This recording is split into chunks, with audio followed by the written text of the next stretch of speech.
En el nombre del Padre, y del Hijo, y del Espíritu Santo. Amén.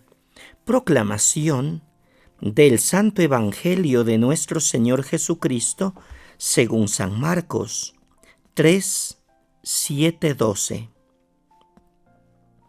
En aquel tiempo, Jesús se retiró con sus discípulos a la orilla del mar, seguido por una muchedumbre de Galileos.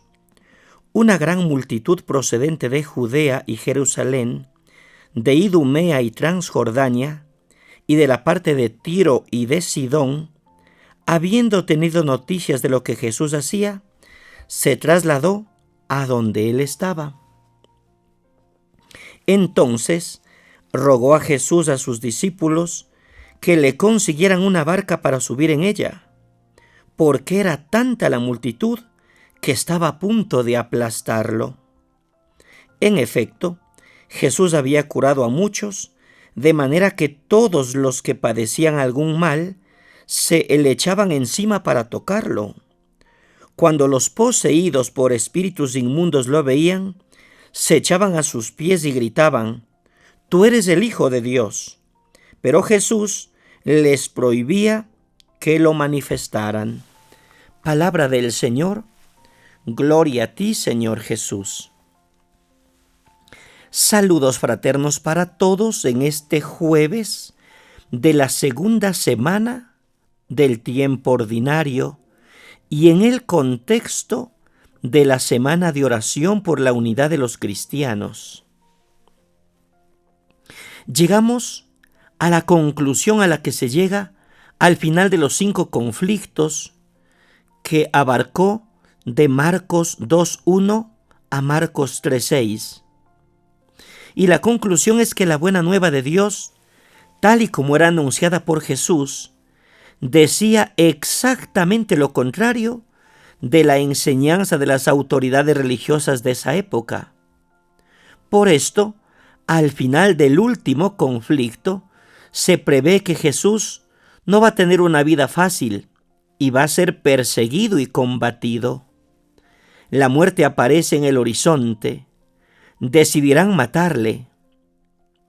Sin una conversión sincera, no es posible comprender la buena nueva del Señor. Unos puntos de reflexión. Primero, un resumen de la acción evangelizadora de Jesús. Los versos del Evangelio de hoy son un resumen de la actividad de Jesús y acentúan un enorme contraste. Un poco antes, durante los 5 conflictos que hemos analizado en días anteriores, se habló precisamente de esto, de conflictos, inclusive del conflicto de vida y muerte entre Jesús y las autoridades civiles y religiosas de la Galilea de esa época. Y aquí, en el resumen, parece todo lo contrario. Un movimiento popular inmenso, mayor que el de Juan el Bautista, porque llegaba gente no solo de Galilea, sino también de Judea, de Jerusalén, de Idumea, del otro lado del Jordán, de Tiro y de Sidón, para encontrarse con Jesús. Segundo, todos quieren verle y tocarle. Es tanta la gente que hasta Jesús se preocupa. Corre el peligro de ser aplastado por la gente. Por eso pide a los discípulos que dispongan una barca para que la multitud no lo aplastara. Y desde la barca habla la multitud. Eran sobre todo excluidos y marginados que venían a él para que los sanara de sus males, enfermos y poseídos. Estos que no eran acogidos en la convivencia social, en la sociedad de la época, ahora son acogidos por Jesús. Es el contraste. Por un lado, el liderazgo religioso y civil que decide matar a Jesús, y por otro, un movimiento popular inmenso que busca en Jesús la salvación.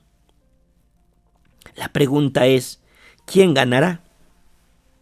Tercero, los espíritus impuros y Jesús. La insistencia de Marcos en la expulsión de los demonios es muy grande. El primer milagro de Jesús es la expulsión de un demonio. El primer impacto que Jesús causa en la gente es por la expulsión de los demonios. Una de las principales causas del enfrentamiento de Jesús con los escribas fue esta. El primer poder que los apóstoles reciben cuando son enviados en misión es la de expulsar demonios.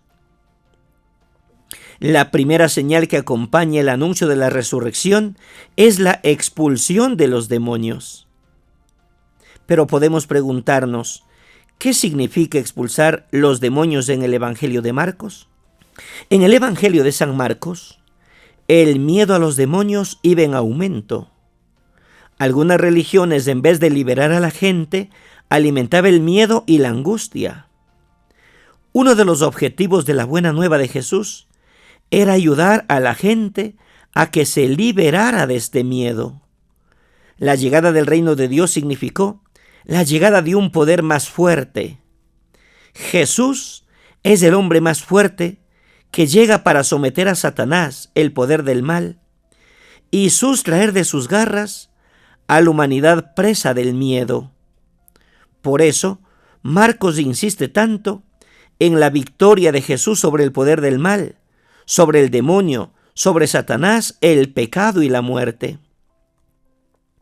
Desde el principio hasta el fin, con palabras casi iguales, repite el mismo mensaje. Jesús expulsaba a los demonios. Parece como un refrán. Hoy, en vez de usar siempre las mismas palabras, preferimos usar palabras diferentes. Hoy diríamos, el poder del mal, Satanás que infundió miedo entre la gente. Jesús lo venció, dominó, sometió, destronó, derribó, echó, eliminó, exterminó, aniquiló, abatió, destruyó y lo mató. Quinto, lo que Marcos quiere decirnos es, a los cristianos nos está prohibido tener miedo a Satanás. Ya lo dice el apóstol Pedro. Estén alerta, porque su enemigo el diablo, como león rugiente, anda buscando a quien devorar. Resístanle firmes en la fe. No dice ténganle miedo, resístanle. Después de que Jesús resucitó, es una manía y falta de fe hacer referencia a todas horas a Satanás, como si él tuviera algún poder sobre nosotros. Insistir en el peligro de los demonios para llamar a la gente a que vaya a las iglesias es de alguna manera desconocer la buena nueva del reino. Es falta de fe en la resurrección de Jesús, porque Jesús resucitado lo dice claramente, ánimo, yo he vencido al mundo. Pero también Jesús venció a Satanás, venció al pecado y venció a la muerte. En el nombre del Padre, y del Hijo y del Espíritu Santo. Amén. Un santo día y a ser vencedores como Jesús.